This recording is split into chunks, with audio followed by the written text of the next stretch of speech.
He always was questioning whether or not I was faithful because of it. The night that Kim and Sam showed up with police and SWAT to get Conrad, I was stunned. It was happening because Kim was angry that I had broken up with Sam. After all that, Kim convinced us to sign over guardianship to her. Kim took advantage of us. She made sure the situation worked out in her favor. She was proud to say that she wasn't the mama anymore. I resent her more than I've ever resented anybody in my life. I don't ever want to see her. You guys say that this woman tricked you into signing away your child at 6 months of age. Yes. And now is holding this child hostage unless and until you meet some outrageous formula that she's come up with before she gives him back. So she tricked you into it, is holding him hostage, pending some outrageous hill that you have to climb that would be virtually impossible to climb. Basically, yes. But now, weren't you telling us, and I listened to it on tape, weren't you telling us that in fact you didn't think you were a good mother at the time? I didn't think that I was ready or knew what I was doing. I was 600 miles away from my mom, so I was basically lost on how to take care of a baby. Okay, so that's a yes. Mm-hmm. You said you were suffering from postpartum anxiety. Yes. Not depression. Right. But anxiety. And you couldn't get off the couch, you weren't motivated, you weren't taking care of the baby. No, he was taking care of everything else that I didn't take care of. She had a problem with, keeping dishes clean and things like that. So you agree, when we're looking at the pictures of the crummy housekeeping and the mold and this kind of thing, you said you were taking care of the baby, but nothing else. This is the nothing else, right? Yes, but there wasn't mold and stuff all over the house. Well, not all over the house, but there are pictures of mold here. Yeah. There's stuff growing that is not agricultural. Plant mold in the house before we got there. Yeah, there was mold in that house before we got there. This was not the kind of environment that if Child Protective Services came over and did a home study, they would go, oh, good job. Probably not. They would look at that and go, oh, come on. Right? Correct. And to your credit, you recognized that you were behind the curve. And you said, can you help us here temporarily? Yes. So it wasn't that she kidnapped the child, absconded with the child. You actually asked her to take the baby. Yes. Ghirardelli Caramel Squares makes life a bite better.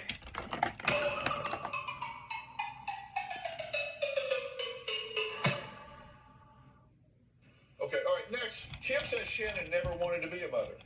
In fact, Kim says when Shannon was pregnant, she smoked, drank, and beat on her own stomach, possibly to cause a miscarriage. Did that happen? Is that what was going on?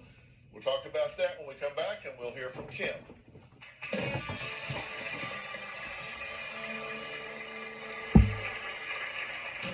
Throughout her entire pregnancy, she did not want to have that baby. Sam told me that during one fight, Shannon was beating on her stomach, trying to, I would assume, miscarry. I never tried to hurt my unborn child while I was pregnant. Kim made that up. Tomorrow on an all-new Dr. Phil. Human remains found in a recycling bin. Accused of killing a mother of three. I remember saying to myself, I'm not surprised. His ex-girlfriend speaks out. You say, He choked you. The exclusive interview. He left behind a blanket. My daughter sleeps in that blanket. A shocking photo. do you know that's the only time he ever put on your undergarments? Plus, she stared serial killer Ted Bundy in the eye. He said, I'm going to kill you. That's tomorrow. It's been 2 years now since Sam has seen his son. Sam and Shannon have never sent a birthday card, a Christmas card, a phone call on his birthday, not a gift. There's been nothing like that. Kim does everything she possibly can to make sure that we are unable to bond. She won't let me video chat with him. Kim made a stipulation that we have to visit Conrad once a month. We live 600 plus miles away. It's incredibly difficult to visit once a month. There has been a few times where we've made the trip to go see him, and she didn't allow it at all. never turned down a visit. Kim is trying to make it difficult for me. She purposefully sabotages my relationship with Conrad. Well, Shannon actually wrote to me because she says her future mother-in-law stole her son when he was just a baby and refuses to give him back. We've actually talked about that, and I don't think he actually stole him, although that's how it was kind of characterized.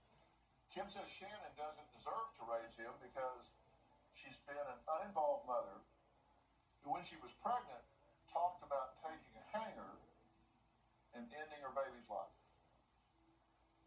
Shannon was a horrible mother even before she gave birth to that little boy. Throughout her pregnancy, it was abundantly clear to me that Shannon did not want to have this baby. On several occasions, she said that she didn't want to be a mother and she was going to give up all parental rights to Conrad. She never actually wanted me to have Conrad. The whole adoption process was actually her idea. On one occasion, Sam told me that Shannon said she was just going to get a coat hanger and be done with it. During one fight, Shannon was beating on her stomach, trying to, I would assume, miscarry. It was scary that she could do something like that. I never tried to hurt my unborn child while I was pregnant. Shannon was a heavy smoker. She smoked a pack a day or more throughout her entire pregnancy. I was working really hard to quit. But I was not smoking a lot at all. Kim made that happen. In Shannon's third trimester, I took her to the doctor for an ultrasound. It showed that Shannon's placenta was dying. The doctor told her if she didn't quit smoking, she would deliver prematurely. An emergency C-section was performed. When Conrad was born, Shannon loved the attention that she was getting, but had absolutely no interest in that baby. She's exaggerating. On the day that Conrad was born, I was going through a lot. His birth was sudden. I was only 37 weeks. And then Kim and my sister were in a feud over who got to be in the delivery room. I was really anxious. Shannon wasn't engaged then, and 5 years later, nothing has changed. Nothing. Okay, so you're saying it's been 2 years since Sam has seen Correct. the child? Correct. It was 2 years on January 24th. Did you take this child and move 600 miles away? I did not. Well, who moved 600 miles away? Sam and Shannon. So y'all are saying it's difficult to see the baby because there's a 600-mile distance, but you're the ones that moved 600 miles away? We moved 600 miles away because we actually have support in Kansas, and we have no problem visiting monthly. We have no problem spending that money. The problem we have is not knowing if we're going to actually get to see him. But it's you two who moved away from the baby, not her that took the baby and moved away from you. You put the 600-mile gap in there. Yes. Has she blocked you from being able to see the baby? Yes. That's Okay. not true. Well, Yes, here it are is. some text messages between Shannon and Kim regarding visitation. Shannon, so I can see him the 25th, the 27th, then April 23rd and 4th, and then May 28th and 9th. Kim, that's Easter weekend. We have plans. Shannon, of course. So when don't you? Kim, at this time, given your history visiting and the wide spectrum of things you've said in the past 72 hours, I'm not comfortable subjecting Conrad to a visit or two for you to disappear again. Shannon, that's what I thought. Never denied you visitation. Kim, it is my job to protect him from harm, both physical and emotional. You have no idea what your crap has done to him. You have never asked and clearly do not care. So you don't encourage its visitation. Dr. Phil, that particular conversation was after a conversation that we had on February 23rd where Shannon suggested that she stated that she was going to contact an attorney and terminate her parental rights. That's not what I said. And asked me if I was ready to adopt him. What did you say? I said that we needed to come to some form of permanency for him because we've been doing all of this for almost 5 years now. Did you not say you were considering I contacting said an I was attorney? considering it because I want some permanency for him. I would prefer that permanency was with me, but it's not about me. So when you say that to me and then a week later you say you want to see him 3 weeks in a row, That's of not course I'm going to roll, or 3 different weekends. and giving your history of popping in for a visit and then not coming, not hearing from you for 6 months or a year. Why did I see you for 2 years? Because I work a lot. Oh, Sam. If he had some sort of certainty that he was going to get to see Conrad, he'd probably visit more. Probably. I would definitely visit more if I knew I would be able to see him. And y'all didn't know that this was permanent? Right. Okay. We're going to talk about that when we come back, because I'm having a hard time understanding how this could be confused. We're also going to meet Shannon's mom, Deanna, who says Kim made abuse allegations in order to gain custody of her grandson. So, did she trump this up? Did they think this was temporary? We're going to find out why Deanna says Kim has to control everything around her when we come back.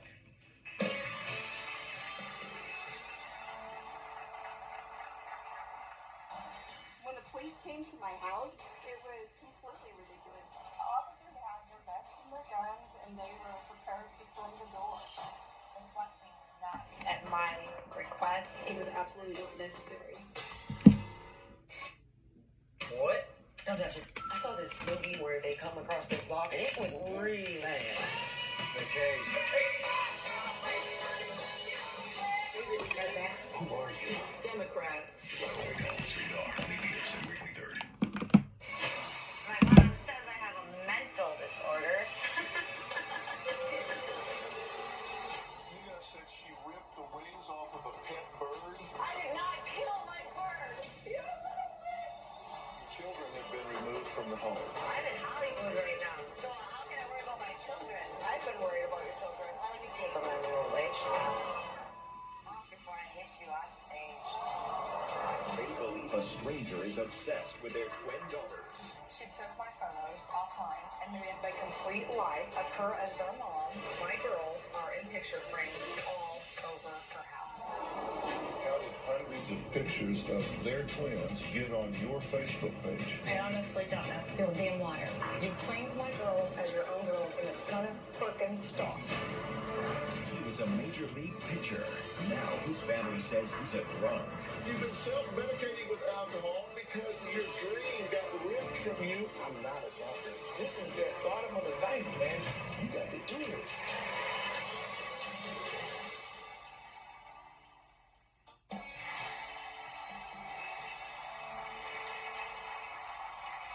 We're here talking about the custody, the future of the child.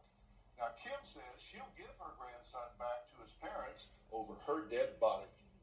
Shannon's mother, Deanna, says she was there when Kim called a SWAT team to help her extract her grandson from his own mother's arms. Kim says she's not a fan of Deanna and believes she's manipulative, controlling, and a bully.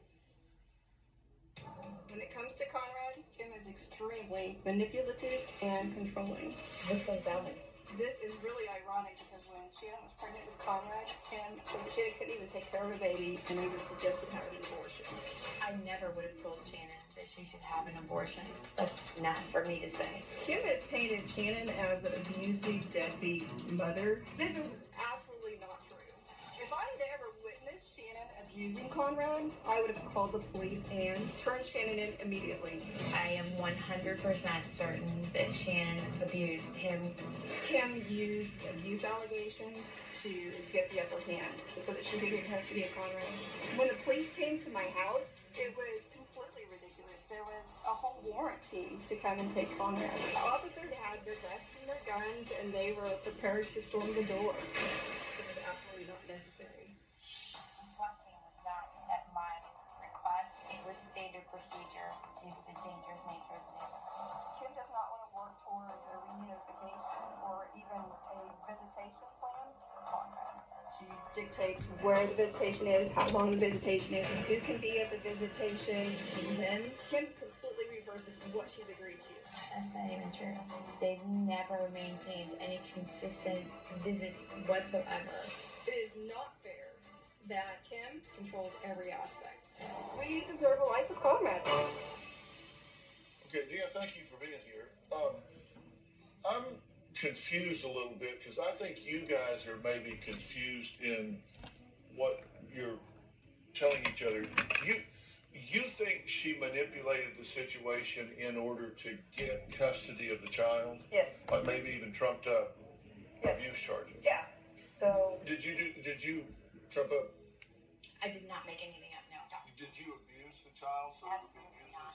bruises that you could Absolutely not. put on them? No. So do you think these two are lying to you? No. And I don't think they're lying to me because there was a second abuse allegation the day that they came to, with SWAT team came to get Conrad from my house. And the sheriff officers were inside my house and they took, as Shannon put Conrad into the car seat and got things ready, they played with Conrad. And they took him out to the car and they handed him over. And then they drove 80 miles down the road and claimed that Conrad was crying so uncontrollably that they had to call an ambulance. What happened? Sam, you were in the car. No, You know he hold was on, crying. let me talk. What happened was she walked into the bathroom of a McDonald's. He's totally fine to change his diaper. He came out hysterically crying. That is not That is true. a You fact. know it. That He is was a crying. He You was know that. crying uncontrollably After after you about came out of the bathroom. 15 minutes in the car. He woke up and he started crying uncontrollably. We stopped at McDonald's to change his diaper, hoping that he was That's not wet. true. Yes, that is true. I'm having a hard time understanding. You three are contradicting each other, and you act like you're not. I don't understand. You say you think she trumped this up in order to get custody. Did you not hear them say that they were running to her with the baby, saying, "Please take the baby"? Right, but they were running to her because she had flown to Kansas to be with me, and she trumped up those charges on abuse to have him taken back to Illinois.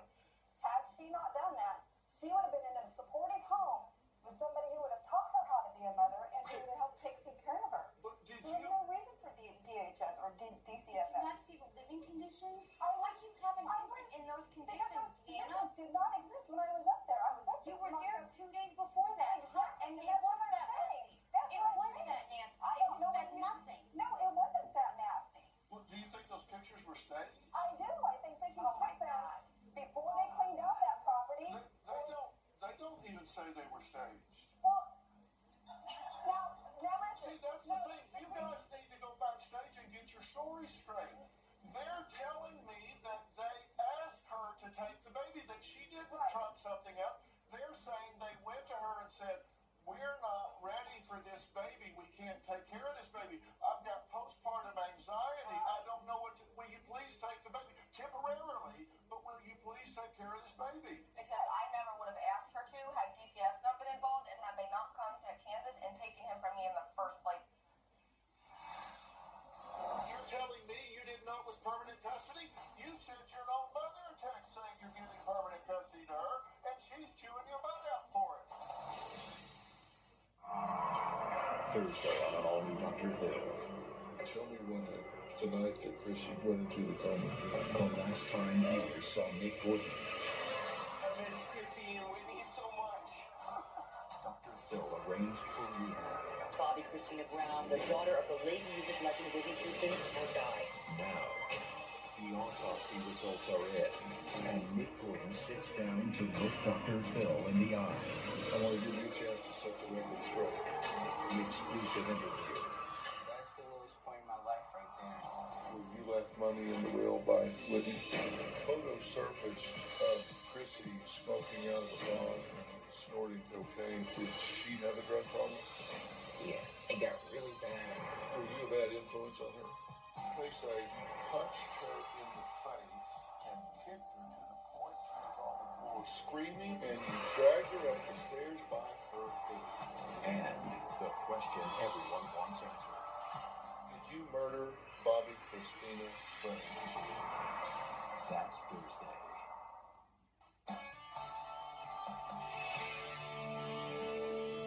There was an appearance and consent to guardianship that were signed by Sam and Shannon on 11/8/2011. Sam and Shannon claim they were tricked into signing over guardianship, but here is a document that shows both of their signatures on the appearance and consent to guardianship. an entry of an order of guardianship as prayed may be made by this honorable court. Okay, now both of you signed that. Yeah, but the fact that we gave her guardianship is not what we're saying we were tricked into. What we're saying we were tricked into was the fact that it's a permanent guardianship and not a temporary one. Well, so 2 weeks later, this wasn't like you just went in and maybe, okay, we're young and stupid, we didn't read it. 2 weeks later, they sign again on November 23rd of 2011, this time the order of guardianship. Kimberly is appointed guardian of the person in a state of, we've taken the name out, but it's the child. You went back in and signed again. Yes, but we didn't know that it was supposed to say something different. We don't know legal jargon, so we didn't know it was supposed to say temporary guardian.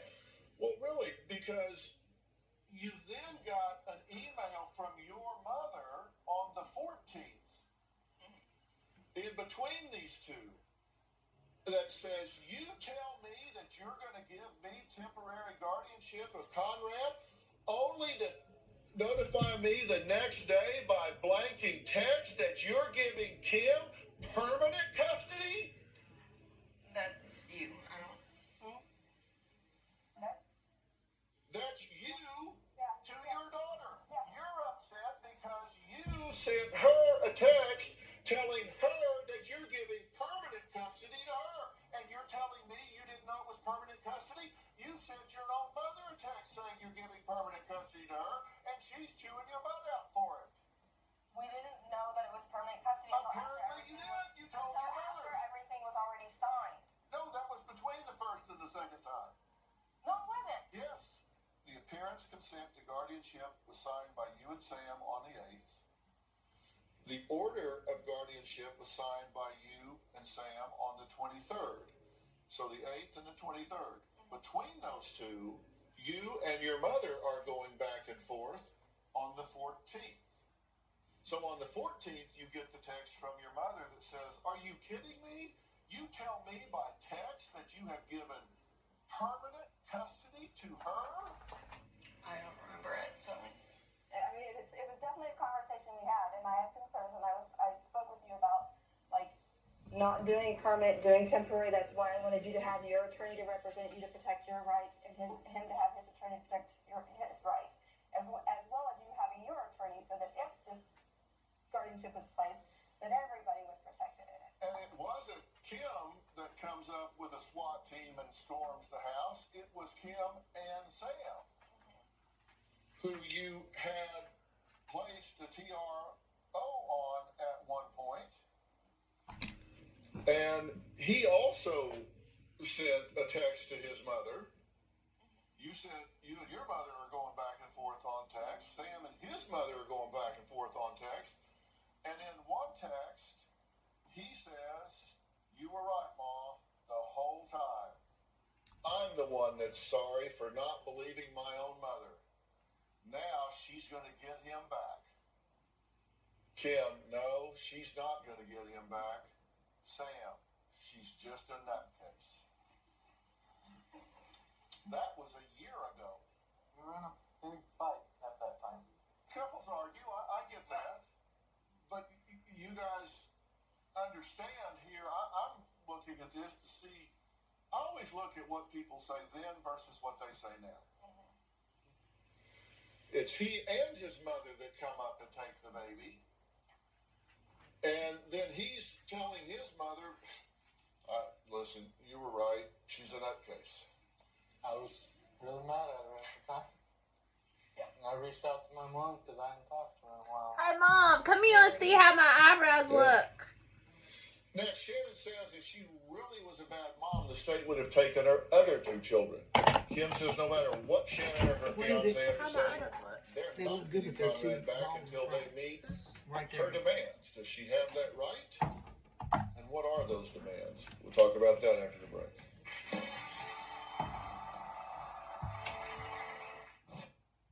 Are you good? No, I think I'm late on my car insurance. Good thing the General gives you a break when you need it. With flexible payment options to keep you covered. Just tag us in. Like right now? Oh, I was talking about insurance. For a great low rate, go with the General. Tomorrow on an all-new Dr. Phil.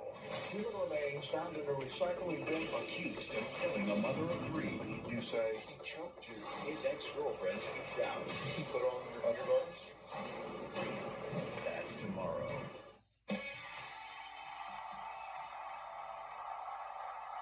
Shannon and Sam say Kim is evil because she refuses to give up guardianship of their 5-year-old son. For the last 4.5 years, Kim has been raising her grandson because she says his parents are unfit to do the job right.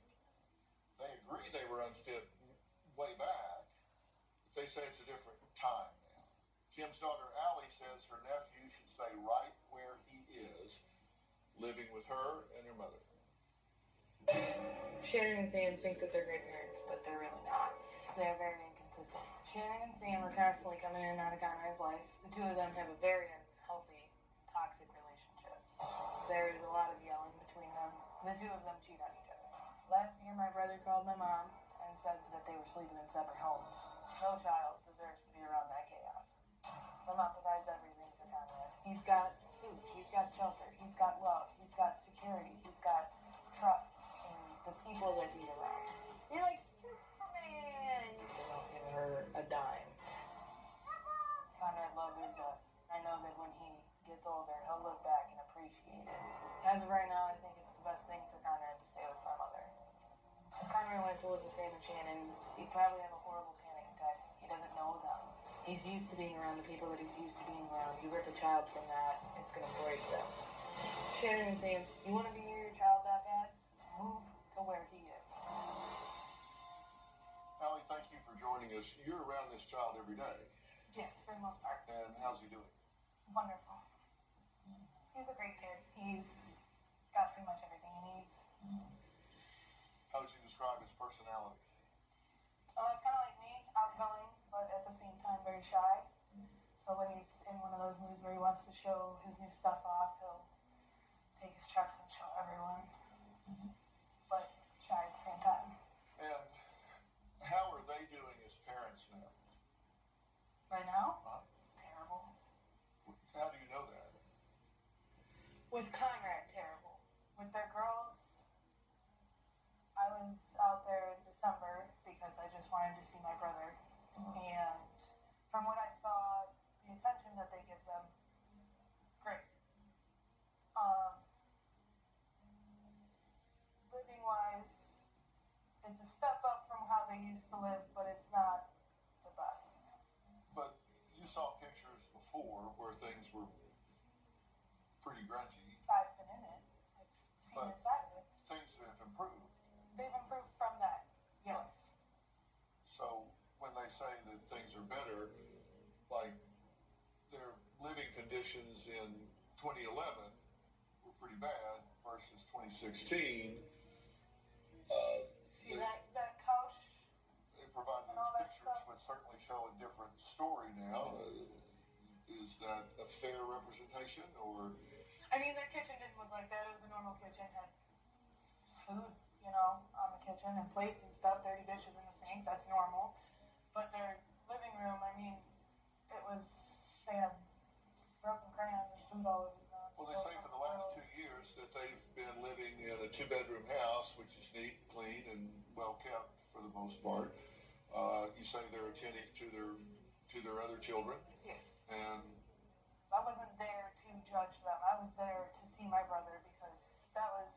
you didn't come out of there saying, "Oh my God, these children are being neglected." No. No indication of that. No.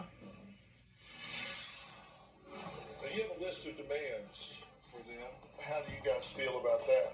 Some of these are new. Like, the joint custody thing is new. Do you need Dr. Phil's help? Text Phil to 88500 and share your story for a chance to appear on the show. Standard message and data rates may apply. I'm 100% ready and able to be a good mother for Conrad. When I first met Conrad, I was young, I was dumb, I had no idea what I was doing. Today, I'm in a much better place. I have a house with my 2 beautiful girls. Sam and I have been together and stable for more than 2 years now. I went to college just so that I could be a better mom. I took early childhood education classes. I even went to counseling per Kim's recommendation just so that I could be ready for Conrad. We're happy, we're ready, healthy, stable, consistent environment, and I don't feel he'll ever get that with Sam and Shannon. Why did you take those classes? The early childhood education classes, because I wanted to be able to be a better mom. Were you aware that she'd gone through this coursework and completed all this stuff? She provided it to the court last year when we were in. Yeah. So that's certainly steps in the right direction, right? Yes. Now you have a list of demands for them before you would even consider giving the son back. One is move back to the area where you live, because you're not going to become invisible in this child's life no matter what, right? Correct. Become a stable presence in their son's life. And you would say you want psychiatric evaluations for Shannon, will not give custody if she's bipolar. I'm not bipolar. Her mother sent me an email back in 2012-ish and said that Shannon had been diagnosed with bipolar and Well, you're not suggesting that bipolar folks can't be parents, are you? No. If she is and she refuses to take medication, that's a problem. Let me assure you, there are thousands and thousands and thousands and thousands of bipolar parents in this country that are doing a wonderful job raising children. That doesn't, you can't, that's ridiculous. Individual and family counseling, you want them to get some help. Sam must go back on his ADHD medication and be cleared by a psychiatrist. Shannon and Sam must submit to drug testing. Reunification counseling. Needs to feel comfortable with Shannon and Sam as parents. That's pretty subjective. Wants joint custody with Shannon and Sam. They would be primary. Must agree to stay in the area till son is 12. Sam evaluated for drug and alcohol addiction, must be free of drugs for a year. And how do you guys feel about that? I haven't done any drugs in a long time, so that would be easy. Most of the list is actually done. Some of these are new, like the agreeing to stay in the area until he's 12, that's new. The joint custody thing is new. I've been cleared of my ADHD, so that's not even an issue. Yeah. Okay, well, we need to take a break, and then we'll talk about this. Next, does Kim, in fact, have all the power here? Is she the only one who can determine if Sam and Shannon are fit to be parents? We'll talk about that when we come back.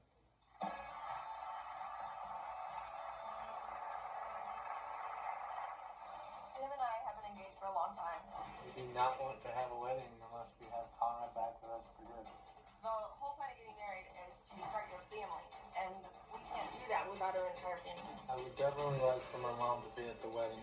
I don't want her in the same state as me, let alone my wedding. If they get married, all hell's gonna break loose. They've been saying they were getting married for 6 years now. They won't get married. Ready to get real? Go to drphil.com for advice on relationships, parenting, finances, and more. Plus, weigh in on your favorite episodes. Share your stories and find support in the Dr. Phil community. When you sign up for the community, you will automatically be subscribed to the Dr. Phil Show newsletter. Log on to drphil.com today. Deanna, did you want to say something before break? You look like you were... Well, it's just like there's always this have them move back, and I understand that would be the most ideal situation for Conrad. But it wouldn't be the most ideal situation for their two daughters.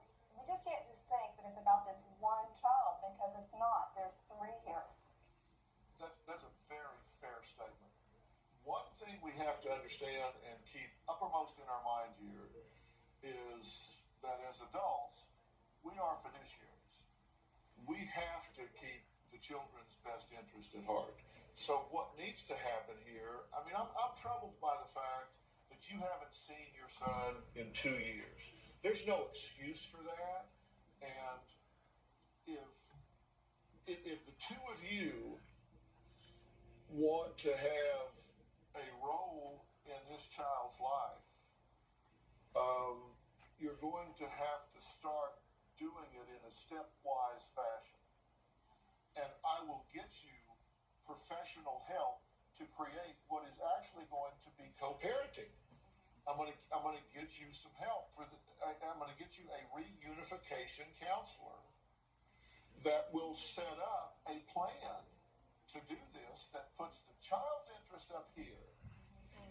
And then we start working our way, and hopefully it can get to the point where maybe the child spends summers with you guys, maybe a couple of weeks, a couple of times a year where you meet halfway in between and you do things where you have a healthy relationship. But that is something that is gone in a stepwise basis that you're comfortable with, and you'll work to want to be comfortable with that in the child's best interest. But we'll get a reunification counselor, that's our gift to y'all, to work towards this. You know, you want this child to have a relationship with his mother and father, right? But this person will help you guys make sure that your home is like it needs to be, that your priorities are where they need to be, and then we'll What is it, Mom? this, and then the child has everything you could possibly want. I can't hear you. What? If I get you that count. Hold on a minute. I forgot what I was going to ask you.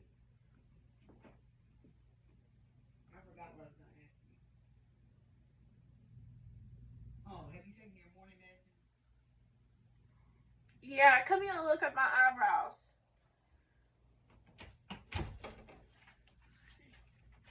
Yeah, that looks better. It looks real good. Yeah, Even. Yeah. Not too big either. No, it's not too big.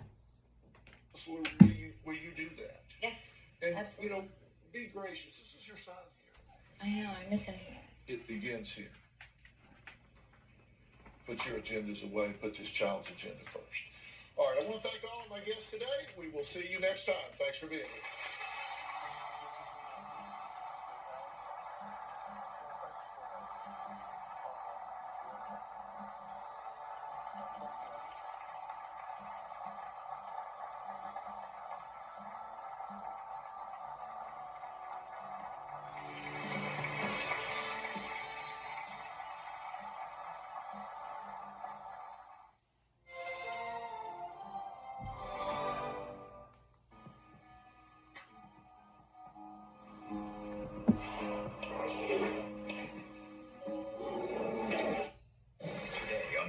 Dr. Phil. He's more controlling over her husband. You said, I have imposed my will on her.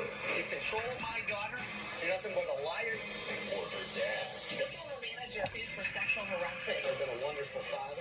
My dad is very manipulative. It's creepy. Jim is the one behind the scenes who's told my daughter not to talk to me. Do they have legitimate reasons for keeping you away from their family? No, not at all. What about you smoking pot with me when I was 13 years old? Did you get arrested for writing bad checks? His dad is real.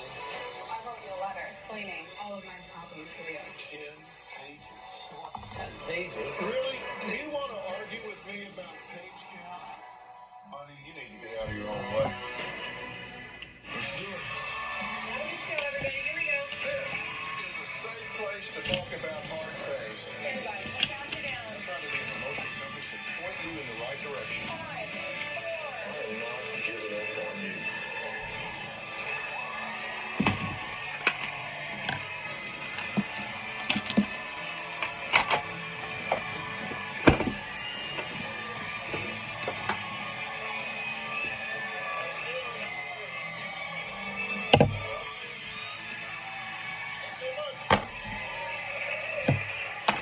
Alan wrote to me desperate to help him reunite with his daughter Megan. He claims he was a loving single dad to Megan, a doting grandfather to her 3 children, until his controlling, disrespectful son-in-law decided to get a protection order to keep him away. He says Jim is confrontational and always wants to be the tough guy. Here's a part of a fight Jim says they had after Alan approached the grandkids in public.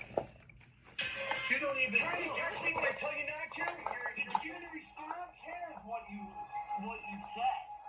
I'm trying to save my family here, and it was a damn good. My family's not yours. But Jim says he has good reason for keeping Alan away from his wife and children. Jim claims Alan is a predator who was embroiled in a huge sexual harassment lawsuit involving at least 10 women at his workplace. The alleged sexual harassment happened here at Paul's Big M. The Equal Employment Opportunity Commission Pharmacy is suing the store. Former manager Alan Manwaring, on behalf of 3 women who brought complaints 3 years ago, and 8 others who have come forward. The women say on numerous occasions, Manwaring touched them and... When smoking gives you COPD, you learn to lie a little bit. You make up excuses like, I have to get my keys. them in sexually offensive ways, made lewd comments, and threatened them if they complained, thus allowing a hostile work environment. The store from which he was fired was ordered to pay $1.25 million to former female employees. Well, now Alan, a former general manager, has been banned from the local grocery store, and according to Jim and Megan, even has been banned from a skating rink. But Alan says it was all a flirtatious joke, and he doesn't see why his past sexual harassment suit has any relevance to today's story. He says this show is about Jim breaking up his family. He says his daughter Megan was always Daddy's little girl and would never do this to him on her own. I became a single dad with Megan when she was 10 years old. I was a very caring, very loving dad. She met Jim when she was 17. He was 8 years older than her. Huge concern for me. I would describe Jim as arrogant, self-centered. He thinks it's cool to be tough. Jim had a reputation as a fighter. Jim is a very hot-headed type person. Jim has expressed his anger to me a couple of times. It's intimidating as hell. Can you say whatever you want? I know. Yeah, I know your story. No, you don't know any. You're scumbag and I get it.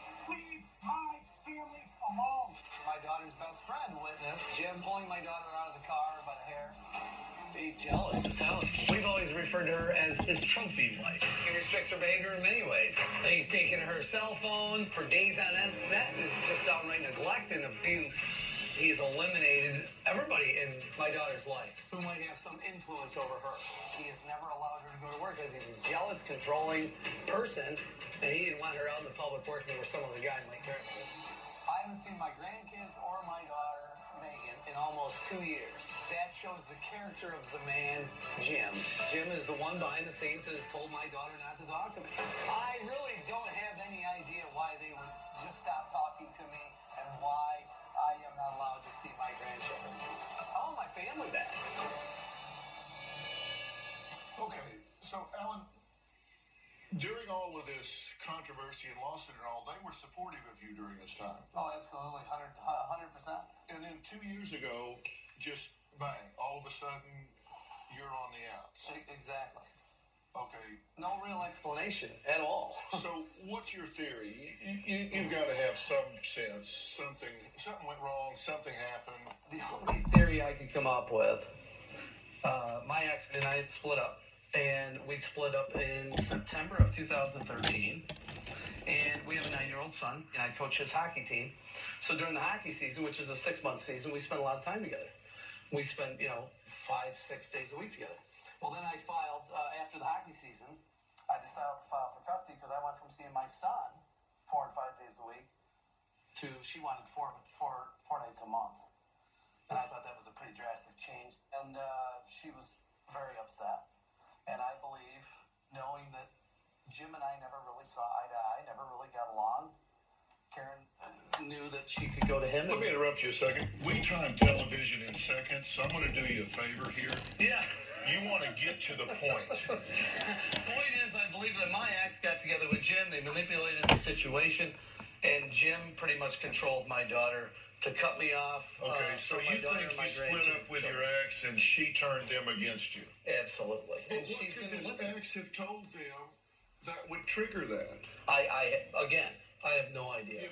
I haven't a clue. So I really don't. What's your relationship with Jim? Why do you not get along with him? Well, from day one, Jim has been fairly disrespectful towards me as a father in many different ways. They actually lived with you for a while. Yes. The problem that I had when they were living with me is he didn't do anything around the house. He wasn't really working, wasn't contributing financially.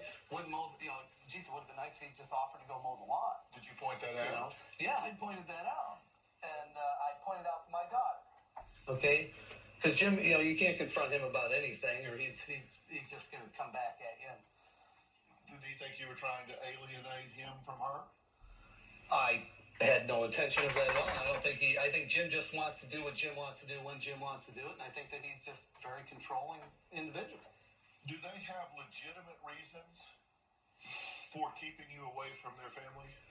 No, not at all. I've always, I might have made some mistakes in my life, Dr. Phil, and I'm more than happy to admit them. But one thing I can say is I've been a wonderful father and a wonderful grandfather to all my children. You have no idea why this has happened. I really don't know. And you have no ownership in it whatsoever. No, and if they want to use the lawsuit, that's fine. Lawsuit ended in 2011. We had a great relationship right till July of 2014 or June. Why did you write in to me? Because I didn't see any other way of getting my daughter back. You're a big fan of mine? I love your show. I've watched it 100 times. As a matter of fact, I got to tell him this, right? But no, I've watched your show 100 times. Some of your people have asked me, how do you deal with certain things? And I said, well, I'll be honest with you. Sometimes I just turn on the Dr. Phil show because there's a lot of things that you can equate to situations in your own personal life. And I've seen your show hundreds of times. I can't even tell you how many times. And so I said, you know what? Jim, big as he is, I'm not going to get him to the table because I had asked, I've texted, I've sent messages, I've called, no response. I just felt that he would bite on an opportunity. If your show would help us out, I just felt he would bite on that and he would come out and be willing to just to come to your show. I thought he would bite, and I was right. He did, didn't he? They're here. Your daughter says that you know what a huge fan she is of me and this show, and that you wrote in as a manipulation of her. That Well, I this is never a really computer game plan by you to manipulate her. That's nice to say. I never knew her to be a big fan of Dr. Phil. I think she was a bigger fan of Ellen, no offense. But honestly, and if she's a fan of yours, Ellen's a good friend of mine. We do different things. Let me say this to you. If she's a good fan of yours and a big fan of yours, then she should have learned enough that whatever their problems are, we got to come to the table and resolve them for the betterment of our children and my grandchildren and her children. And if you've I don't believe she's a fan, or she'd know that from every show you've done. And if you're as big a fan as you say, I would have thought you would have had a better answer to what's your ownership in this than other than, I got no idea. I don't know for sure. Because I would have thought you would have had a better answer for sure. that. Give me a specific reason. Now, I believe that perhaps they saved the lawsuit, but I don't understand how that affects. Well, let's add some people to this conversation. Coming up, Alan's son-in-law Jim says Alan wasn't a good father at all, and he's going to explain his point of view when we come back.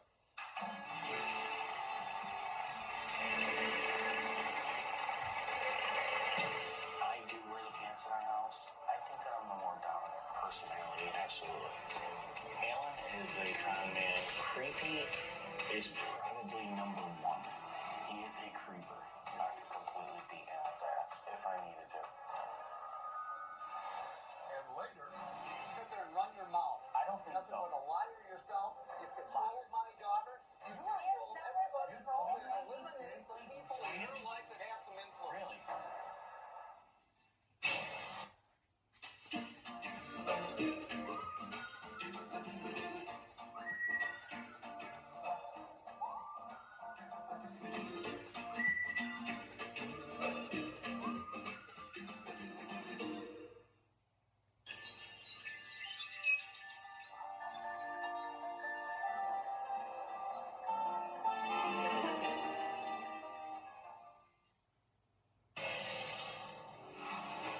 I believe that Jim is controlling my daughter in many ways. You don't take a father-daughter relationship that has been strong and then communication is done. I don't even know why my daughter doesn't talk to me. I have no real indication, but in my opinion is it all stems back to her controlling, manipulative husband. but Jim says it's Alan's poor choices that led Megan to cut Alan out of their lives. My wife and I, about 2 years ago, decided that we did not want Alan in our lives anymore. Alan is a manipulative con man. He is a narcissist. Creepy is probably number one. He is a creeper, 100%. Anyone that would smoke pot with their 13-year-old daughter is not a good dad. I am not a controlling person at all. I'm not a physically abusive person. I have imposed my will influence on her toward her friends, but the reason is they were a bad influence completely. I do wear the pants in our house. I bring home the money. I think that I'm the more dominant personality, absolutely. So he's a liar. This is none of your business, my life, and what's gone on in my life. Right. I said my kids are my life. Stay away from me. You. I could completely beat Alan's ass if I needed to. Well, Megan says Jim is only trying to protect his family, and this is not about her husband telling her what to do. This is about her finally standing up for herself. I made a really hard decision about 2 years ago to cut my dad out of my life, and I never imagined I would do that. Growing up, my father would smoke cigarettes with me, and he would smoke pot with me on a daily basis. Looking back on it now makes me so angry. My dad is very egotistical. He's all about himself. He is very manipulative. He plays everything to his advantage. My father continually tells people that I'm controlled. My husband is not controlling at all. I'm so tired of hearing that I have no mind of my own. Jim did influence me to stop partying. When I told her one time, you're so pretty, and then you look so ugly when you smoke cigarettes, you know, and that helped her stop smoking. Jim has definitely given me good direction on who I should and shouldn't be friends with. When my dad says that Jim is controlling, the truth is that he's the one who's controlling. Part of the reason I stopped talking to my father was because he didn't respect me as a parent. I would ask him not to do things and he would do the exact opposite. I begged him not to use the four-wheeler with my kids. I found out later that he took them on a four-wheeler ride without a helmet. My father looks at his grandchildren as his grandchildren. He doesn't look at them as if they're my children. It makes me feel like I cannot trust him. I'm not sure if I could have a relationship with my dad again, but he does need to stop bad-mouthing my husband. Okay, I'm glad y'all are here. You've been listening to the conversation. What's your reaction to what you've heard so far? You know exactly why I don't talk to you. I don't know exactly why. I wrote you a letter explaining all of my problems with you. It was quite a lengthy letter. And you're sitting here now saying that you have no idea and that it's completely Jim's fault. Yeah, because that it was a Facebook message, is what Right. it was. And a lot of it didn't make any sense to me. You know, we wanted to harp on the lawsuit. Well, you said it was gone. And, pretty much. Yeah, I thought that it was just a bunch of things that had been in the past. Did you get arrested for writing bad checks? Yes, we did. I did go through What some about legal you smoking pot with me when I was 13 years old? You were What about 15 years old, and that was a huge mistake on my part, and I will own that 110%.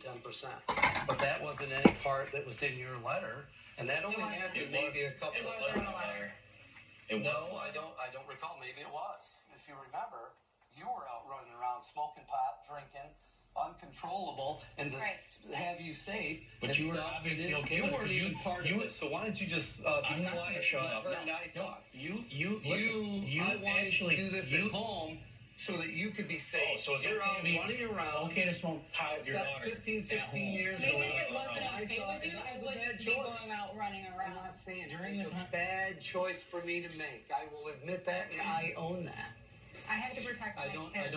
Well, and I don't believe that you believe in any way, shape, or form that I would be any harm. You don't know what I believe. In any way, shape, or form Don't to your sit here kids. and try to tell me what I believe. Let me jump in here a minute. Your daughter is, in my view, trying to tell you something that's important to her.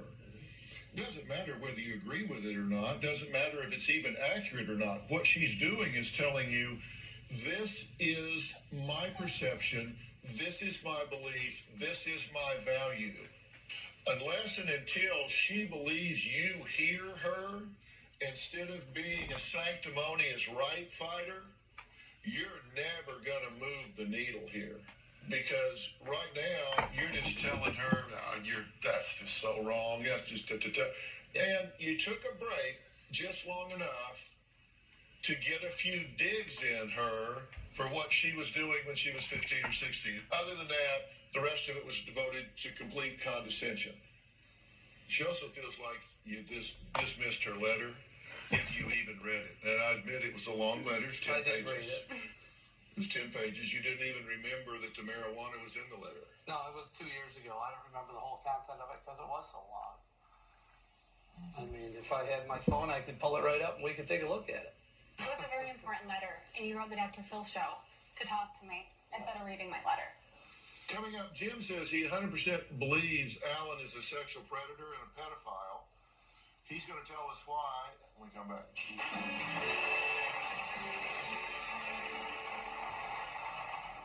As far as this malarkey, me coming to Dr. Phil because I look for attention, I could care less about the attention. So you're saying the I media came to blew him you up? because I know his care and concern for family and fixing family problems. I think you need to fix yourself. My mom says I have a mental disorder. You've been self-medicating with alcohol because your dream got ripped from you. You were accused of planting drugs in this woman's car, did you? No. But they did find your DNA on the pills. You say you tried to gouge your eye out. Gouge your eye? I don't try and hurt you. I just try and stop you from doing anything to me. She's charging you like a bull. Is that what you're saying? And you're having to take her down? Yeah. Plus, your children have been removed from the home. I'm in Hollywood right now, so how can I worry about my children? Family's in crisis. I've been worried about your children. Why don't you take them then, little witch? I feel like I care about your kids more than you do. Off before I hit you on stage. And when I see Dr. Phil, Yeah, I just sit next to my hypocritical mother.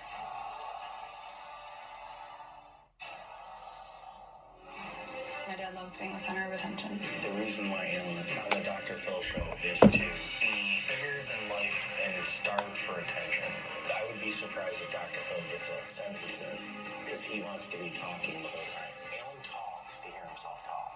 Even if my dad is portrayed negatively on the show, he will still like the attention. This is 100% Alan's 15 minutes of fame. Well, Alan says his first impression of his son-in-law, Jim, was so bad that I can't even say the word he called him. But Jim says Alan is the one with a bad reputation in town, not him. He says he and Megan can't even go to the grocery store without people talking about his sexual harassment. In 2007, Alan worked at a grocery store as the manager. 13 women accused him. They said that he was touching them inappropriately, that he was making sexual comments towards them. One girl said that Alan took her hand and put it down his pants. The other one said that Alan had grabbed their butts. He would rub up against them. He'd touch women's breasts. One of the girls said that my dad tried to lick her, and his excuse was that he was making his face at her, and then he slipped and fell, and his tongue ended up in her mouth. She was sitting on a lower bench. I was joking. She was on the phone with her boyfriend. I was joking with her about, and I went, and I slipped, and my tongue touched the bottom of her lip. It sounds absolutely ludicrous to me. These were girls ages ranging from 17 all the way through their 50s. This whole story ended up being a huge trial in our small town. My father loved the attention from the news. The papers and things have been charging sexual harassment, sexual assault. They are all false. At the time, his girlfriend, fiance, owned the store, and she ended up paying for it $1.2 million to settle the case. It's humiliating. He got his own store. A year later, he did the same thing with women there. He actually had sex, I believe, with a 17-year-old girl. I believe he's a sexual predator and pedophile. I do not want Alan around my daughter. Well, Alan says he made a mistake, but his family stood by him then, and they should be by his side now. To me, the lawsuit in question is ancient history. I made a terrible management decision in allowing an atmosphere of joking sexual behavior at our store, but it is what it is. Now everything I said that was a joke or flirtatious behavior came back at me with a vengeance. It was a very highly charged federal trial. It affected my life huge. Everybody's at my side. Megan and Jim, and I went from January of 2011 through May of 2014 with a good, normal, loving relationship. And I don't know how that could possibly be an issue today with not wanting me to see my grandchildren. Damn it, I want a brighter life ahead. I'm sick of looking back. I have to keep looking back because of the media, this damn internet. I want to look forward. I want to look for the future with my family again because I'm tired. So, Jim, in your opinion, what was the trigger? I mean, everybody agrees that y'all stood by him during this difficult time, but then things changed. Why, in your opinion, they changed? I don't know if we actually ever stood by him. I don't think we ever believed that he did not do that. Well, it wasn't open public warfare, I'll say that. Correct. It wasn't. The reason why was he's in a custody battle with his ex-girlfriend, and he used our children as a ploy to get to say, well, I don't think that our son should be with the mom because I have grandchildren over here that are the same age, and I think I should use this as a tool to say, hey, they need to be in my life more and more, and I need custody. My personal opinion is the reason why it's that is because Alan did not work at the time, does not work now, does not have a job, hasn't had a job in 2 years. He continues to... Well, don't interrupt me. I'm lying. Do you have a job? Do you have a job? You have a job right now. It was such a big issue. You don't know what you're talking about because you lie. Because lie. He went to his new store, his new grocery store, and he did the same thing to women there. I think that it wasn't like he learned anything from the first time. The lawsuit he keeps talking about was, yes, it was 2011, but he forgets that from 2011 until then, there's been a whole nother, he's been arrested for $33,000 in checks. You know, you don't really know the whole story. When you're sitting here trying to make it look as bad as possible, as far as this malarkey coming to Dr. Phil because I look for attention, I can care less about the attention. Really? So you're saying I came to him because I know his care concern for family and fixing family problems. And that's I don't think you're going to fix the family expertise. I don't. Well, then I what think do we you do need to with fix it? yourself. You sit there and run your mouth. I don't think nothing so. but a liar yourself. You've controlled my daughter. You've controlled everybody. Eliminating some people in her life that have some influence. Really? Leaving her home alone with no money. How many times have you called me because he left you home alone with no money? You needed milk. You needed bread. You took her cell phone. He never pulled my hair and screamed obscenities. She said he pulled you out of the car by your hair. Yeah, Drugged you out of the car by your that didn't happen.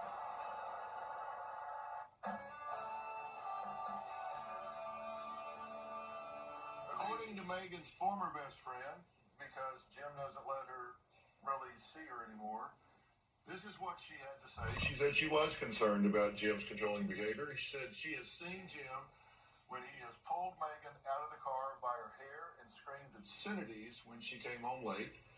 He yelled at friends and called every bad name. Tried to start a fight with friend's husband at a wedding. At the bachelorette party, freaked out because Megan's not in bed. Told Megan, go to room, get in bed, and FaceTime in PJs. Won't allow Megan to get a job. Leaves Megan home alone with kids without a vehicle. Doesn't get home until 8 or 9 at night and then leaves with friends. Now that's what she says. I'm just telling you what she says. Of course you can. He never pulled my hair and screamed obscenities when I came home late. She didn't say he pulled your hair. She said he pulled you out of the car by your hair. Yeah, drugged you out of the car by your hair. That didn't happen. Have we been in fights in front of my best friend? She took you out for your birthday, and at the end of that, he pulled you out of the car by your hair. I remember the night that we definitely got into an argument out front of our house with the car. I can clearly remember that. Clearly. But yeah, I know she's we screamed, but I never pulled your hair. No. There's no way. And here's the other thing. With that being said, the girlfriend, she didn't mention that. They came home. Megan was so intoxicated at that night that they were at 3 a.m. with 3 other of her friends, guys, males, in the car, and our children are inside sleeping at 3 a.m. Her friend says, we're going to go to my house and watch movies. Mm-hmm. I'm pretty sure that wasn't going to happen. The next day, when I asked her, we have an old truck. Do you know where the truck is? She didn't even know. Because she went out to meet and just have a drink. I don't remember if it was your birthday or not. And it was going to be a good time, too. It's 2 o'clock in the morning. She's a mom. And I'm like, we're screaming about, yes, come inside. You're not going anymore. You're not going to your friend's house to watch movies. Hold on a minute. Whoa. Listen, I'm conducting this interview, and if I need any help, you are the first place. Please do. I apologize.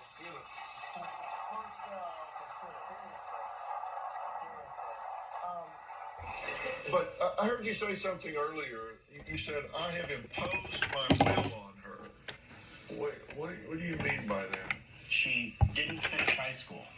And as far as I'm concerned as a parent, I'm not going to let my kids drop out. Since we've been together, You don't even know the situation, so you shouldn't run all things you don't know as you always do. At that But point, you're not her parent. no, I'm not. But I impose. Hey, she talked about going to school for a long time.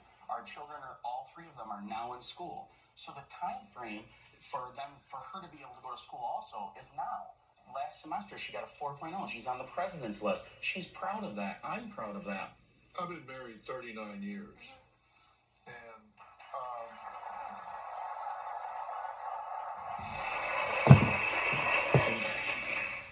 part of that is because I learned a long time ago not to try and tell my wife what to do.